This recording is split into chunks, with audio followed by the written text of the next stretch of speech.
ನಮಸ್ಕಾರ ಸ್ನೇಹಿತರೆ, ನಮ್ಮ ಅಶ್ವಿನಿ ಯೂಟ್ಯೂಬ್ ಚಾನಲ್ಗೆ ನಿಮ್ಮೆಲ್ಲರಿಗೂ ಹೃತ್ಪೂರ್ವಕ ಸ್ವಾಗತ. ಪ್ರೇಮಯಾನ ಕಥೆಯ 15ನೇ ಅಧ್ಯಾಯ ನಿಮ್ಮೆಲ್ಲರಿಗೂ ಇಷ್ಟವಾಗಿದೆ ಅಂತ ಭಾವಿಸ್ತೇನೆ. ಹಾಗಿದ್ರೆ ಬನ್ನಿ ಸ್ನೇಹಿತರೆ, ಅಧ್ಯಾಯ 16 ಶುರು ಮಾಡೋಣ. ವಸುಮತಿಯವರು ಮಧ್ಯಾಹ್ನದಿಂದ ಊಟ ಮಾಡದೆ ನೀರು ಸಹ ಕುಡಿದೆ ಹಾಗೇ ಇದ್ದರು. ರಾಧಾ, ಗೌತಮ್, ಸಿಂಚನ, ನಂದನ್ ಅವರು ಎಲ್ಲರೂ ಎಷ್ಟೇ ಬಲವಂತ ಮಾಡಿದರೂ ರಾತ್ರಿ ಕೂಡ ಊಟ ಮಾಡದೆ ಹಾಗೆ ಮಲಗಿದ್ದರು. ಮಧ್ಯರಾತ್ರಿ ಎಚ್ಚರವಾದ ವಸುಮತಿಯವರಿಗೆ ಬಾಯಾರಿಕೆಯಾಗಿ ನೀರು ಕುಡಿಯಲು ಎದ್ದು ಬೆಡ್ ಲ್ಯಾಂಪ್ ಟೇಬಲ್ ಮೇಲೆ ಕುಡಿಯಲು ಇಟ್ಟಿರುವ ಜಗ್ ನೋಡಿದರೂ ಅದು ಖಾಲಿಯಾಗಿತ್ತು. ತುಂಬ ಬಾಯಾರಿಕೆಯಾದ ಕಾರಣ ಬೆಡ್ ಲ್ಯಾಂಪ್ ಹೊತ್ತಿಸಿ ಎದ್ದು ನೀರು ತರಲು ಅಡುಗೆ ಮನೆಗೆ ಹೋಗಬೇಕು. ತಲೆ ಸುತ್ತು ಬಂದಂತಾಗಿ ಅಲ್ಲೇ ಕೆಳಗಡೆ ಕುಸಿದು ಬಿದ್ದರು. ಕೈಯಲ್ಲಿದ್ದ ಗಾಜಿನ ಜಗ್ ಕೆಳಗಡೆ ಬಿದ್ದು ಚೂರು ಚೂರಾಯಿತು. ಗಾಜಿನ ಜಗ್ ಚೂರಾದ ಸದ್ದಿಗೆ ನಂದನ್ ಅವರಿಗೆ ಎಚ್ಚರವಾಗಿ ರೂಮಿನ ಲೈಟ್ ಆನ್ ಮಾಡಲು ಕೆಳಗಡೆ ಮಡದಿ ಪ್ರಜ್ಞೆ ತಪ್ಪಿ ಬಿದ್ದಿದ್ದು ನೋಡಿ ಗಾಬರಿಯಾದವರು ಅವರ ಬಳಿ ಹೋಗಿ, ವಸು ವಸು ಎದ್ದೇಳು, ವಸು ಏನಾಯಿತು, ಎಚ್ಚರ ಮಾಡ್ಕೊ ಎಂದು ಎಚ್ಚರಿಸಲು ಕೆನ್ನೆ ತಟ್ಟುತ್ತಿದ್ದವರು ಜಗ್ ತೆಗೆದು ನೀರು ಚಿಮುಕಿಸಲು ನೋಡಿದರೆ ನೀರು ಖಾಲಿಯಾಗಿತ್ತು.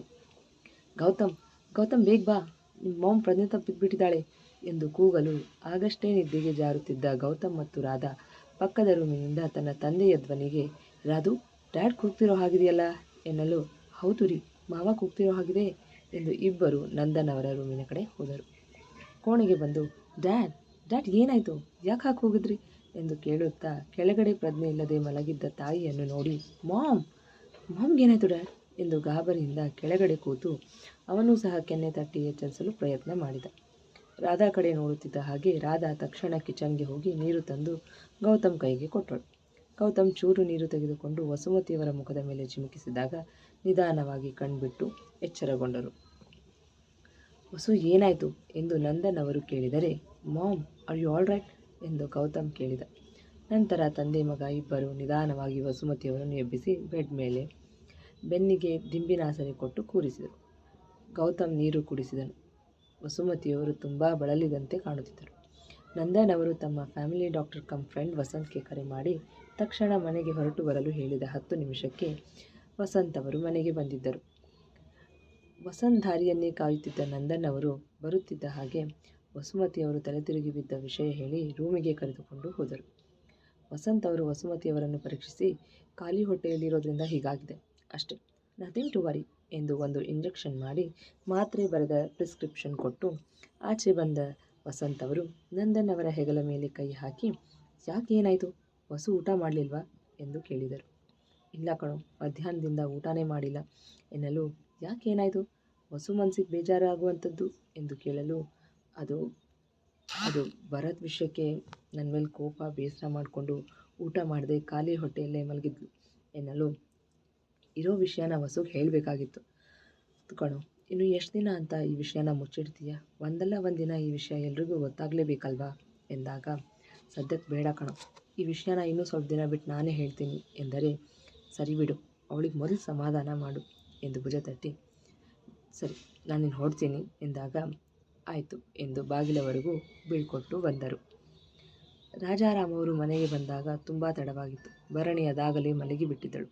ಅವರು ಮನೆಗೆ ಬಂದಿದ್ದ ತಕ್ಷಣ ತಮ್ಮ ರೂಮಿಗೆ ಹೋಗುವ ಮೊದಲು ಮಗಳ ರೂಮಿಗೆ ಹೋಗಿ ಸ್ವಲ್ಪ ಹೊತ್ತು ಅವಳ ಪಕ್ಕ ಕೂತು ಅವಳ ತಲೆ ನೇವರಿಸಿ ಹಣೆಗೆ ಒಂದು ಬೆಚ್ಚನೆಯ ಮುತ್ತನ್ನಿಟ್ಟು ನಂತರ ತಮ್ಮ ರೂಮಿಗೆ ಹೋಗುವರು. ಇಂದು ಕೂಡ ಅವಳ ರೂಮಿಗೆ ಹೋಗಿ ಸ್ವಲ್ಪ ಹೊತ್ತು ಅವಳ ಪಕ್ಕ ಕೂತು ತಲೆ ನೇವರಿಸಿ ಹಣೆಗೆ ಮುತ್ತಿಟ್ಟ ತಕ್ಷಣ ಭರಣಿ ನಿದ್ದೆಗಣ್ಣಲ್ಲೇ ತುಟಿಗಳರಳಿದವು. ಅವಳಿಗೊಂದು ಭದ್ರತೆಯ ಭಾವ, ಅವಳ ನೆಮ್ಮದಿಯ ನಿದ್ದೆಗೆ ಒಂದು ಮದ್ದು, ಅದು ತನ್ನ ತಂದೆಯ ಸಾನ್ನಿಧ್ಯದಲ್ಲಿ. ರಾಜಾರಾಮ್ ಅವರು ತನ್ನ ಗೆಳೆಯನ ಜೊತೆ ಮಾತನಾಡಿದ ವಿಷಯ ಹೇಳಬೇಕು ಎಂದುಕೊಂಡವರು ಮಲಗಿರುವ ಮಗಳನ್ನು ಎಬ್ಬಿಸುವುದು ಬೇಡ, ಬೆಳಿಗ್ಗೆ ಹೇಳಿದರೆ ಆಯಿತು ಎಂದು ಸುಮ್ಮನಾದರು. ಕಪಾಲಿ ಮಧ್ಯರಾತ್ರಿ ಅಗ್ನಿಕುಂಡದ ಮುಂದೆ ಕೂತು ಮಗ್ನನಾಗಿ ಏನೋ ಮಂತ್ರಪಠಣ ಮಾಡುತ್ತಿದ್ದಾನೆ. ಇದು ದಿನನಿತ್ಯದ ಕಾಯಕ ಅವನದು. ಹಸಿದಾಗ ಸುಟ್ಟ ಮೃತದೇಹ, ಹೂತ ದೇಹಗಳನ್ನು ಹೊರತೆಗೆದು ತಿನ್ನುವನು. ಜನಸಂಪರ್ಕದಿಂದ ದೂರ, ಅತಿ ದೂರ ಇರುವನು. ಕಪಾಲಿ, ನಾನು ಸೇಡು ತೀರಿಸ್ಕೊಳ್ಬೇಕಂತಿರೋ ಅವಳು ಎಲ್ಲಿದ್ದಾಳೆ, ಹೇಗಿದ್ದಾಳೆ ಅಂತ ನಂಗೆ ತೋರಿಸು. ನನ್ನೊಳಗಡೆ ಕುಡಿಯುತ್ತಿರೋ ದ್ವೇಷ ಅನ್ನೋ ಲಾವಾರಸದ ತಾಪ ನಿವಾರಣೆ ಆಗಬೇಕು ಅಂದರೆ ನಾನು ಅವಳ ಮೇಲೆ ಸೇಡು ತೀರಿಸ್ಕೊಳ್ಬೇಕು. ನನಗೆ ಸೇರಬೇಕಾದದ್ದನ್ನು ನನ್ನಿಂದ ಕಿತ್ಕೊಂಡಿರೋ ಅವಳಿಗೂ ಕೂಡ ಅದು ದಕ್ಕಬಾರ್ದು. ದಕ್ಕೋದಕ್ಕೆ ನಾನು ಬಿಡೋದಿಲ್ಲ ಎಂದಳು ಹಲ್ಲು ಕಡಿಯುತ್ತಾ ಆ ಹೆಣ್ಣು ಆತ್ಮ. ನೀನೇನು ಚಿಂತೆ ಮಾಡಬೇಡ, ಈಗಲೇ ಅವಳೆಲ್ಲಿದ್ದಾಳೆ ಅಂತ ಹೇಳ್ತೀನಿ ಎಂದು ಅಗ್ನಿಕುಂಡಕ್ಕೆ ಬೂದಿ ಹಾಕಿ ತೈಲವನ್ನು ಆ ಕುಂಡಕ್ಕೆ ಸುರಿದು ಮಂತ್ರೋಚ್ಚಾರಣೆ ಮಾಡತೊಡಗಿದ ಆ ಅಘೋರಿ. ಸ್ವಲ್ಪ ಹೊತ್ತಿನ ಬಳಿಕ ಆ ಅಗ್ನಿಕುಂಡದಿಂದ ಬಂದ ಒಂದು ಬೆಂಕಿಯುಂಡೆ ಆಚೆ ಬಂದು ಅದರಲ್ಲಿ ಒಂದು ಹುಡುಗಿಯ ಮುಖದರ್ಶನ ಮಾಡಿಸಿತು. ಇದೋ ನೋಡು, ಇಲ್ಲಿ ಕಾಣಿಸ್ತಿರೋ ಹುಡುಗಿನೇ ತಾನೇ ನಿನಗೆ ಬೇಕಾಗಿರೋದು ಎಂದು ಕೇಳಲು, ಹೌದು ಹೌದು, ಇವಳೇ ಅವಳು, ಈಗಲೂ ಅದೇ ರೂಪ ಎಂದು ಆಶ್ಚರ್ಯವಾಗಿತ್ತು ಆ ಹೆಣ್ಣು ಆತ್ಮಕ್ಕೆ. ಇವಳೀಗ ಇರೋದು ಬೆಂಗಳೂರಿನಲ್ಲಿ, ಇದೇ ಅವಳಿರೋ ಮನೆ ಎಂದು ಅದರಲ್ಲಿ ಕಾಣುವ ಅವಳ ಮನೆಯಲ್ಲಿದ್ದವರನ್ನು ತೋರಿಸಿದ.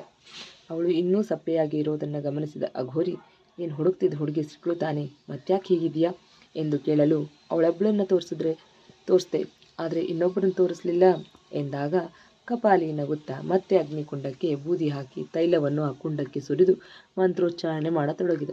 ಸ್ವಲ್ಪ ಸಮಯದ ನಂತರ ಬೆಂಕಿಯುಂಡೆ ಆಚೆ ಬಂದು ಅದರಲ್ಲಿ ಒಂದು ಹುಡುಗನ ಮುಖದರ್ಶನ ಮಾಡಿಸಿತು. ಈಗ ಅವಳ ಕಣ್ಣುಗಳಲ್ಲಿ ಹೊಳಪು, ನಿಧಿ ಸಿಕ್ಕಷ್ಟು ಖುಷಿ ಅವಳ ಮುಖದಲ್ಲಿ. ಅದೇ ರೂಪ, ಇಬ್ಬರ ರೂಪವು ಈ ಜನ್ಮದಲ್ಲೂ ಒಂದೇ ಆಗಿದೆ ಎಂದು ಆಶ್ಚರ್ಯ ಜೊತೆಗೆ ಖುಷಿಯೂ ಆಗಿತ್ತು. ಎಷ್ಟೋ ವರ್ಷದಿಂದ ಕಪಾಲಿ ಕಪಿಮುಷ್ಟಿಯಲ್ಲಿದ್ದ ಆತ್ಮಕ್ಕೆ ತಾನು ಹುಡುಕುತ್ತಿರುವ ವ್ಯಕ್ತಿಗಳನ್ನು ಕಂಡು ಹೇಳತೀರದ ಸಂತೋಷವಾಗಿತ್ತು.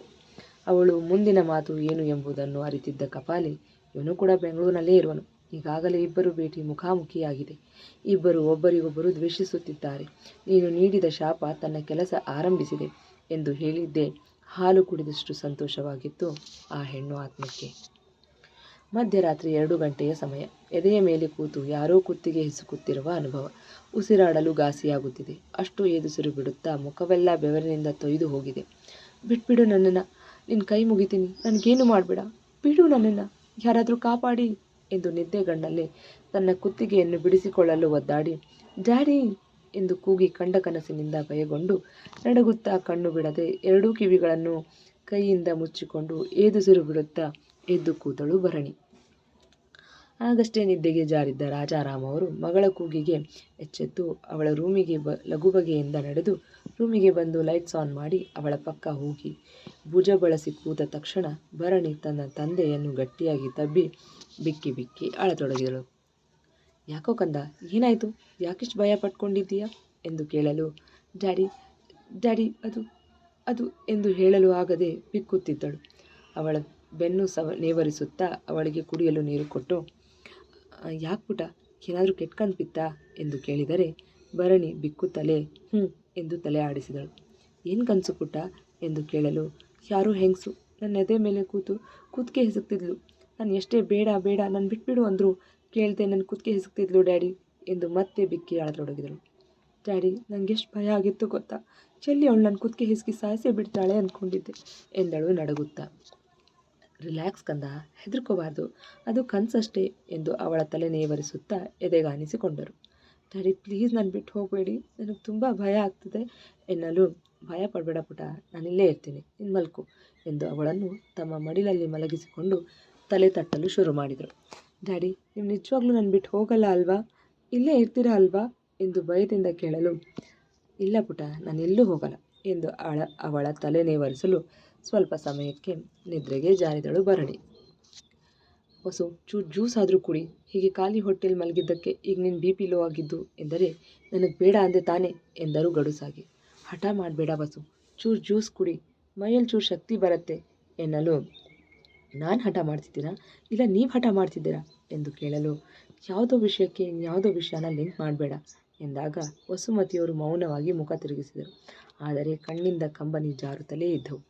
ವಸು, ದಯವಿಟ್ಟು ಅರ್ಥ ಮಾಡ್ಕೊ, ನಾನು ಭರತ್ ವಿಷಯದಲ್ಲಿ ಇಷ್ಟು ಗಟ್ಟಿಯಾಗಿದ್ದೀನಿ ಅಂದರೆ ಅದಕ್ಕೆ ಒಂದು ಬಲವಾದ ಕಾರಣ ಇರಬೇಕು ಅಂತ ಅನ್ನಿಸ್ತಿಲ್ವಾ ನಿನಗೆ ಎಂದು ಪ್ರಶ್ನಿಸಲು, ಅದೇ ಏನು ಕಾರಣ ಅಂತ ಎಂದರು ಕೋಪದಿಂದ.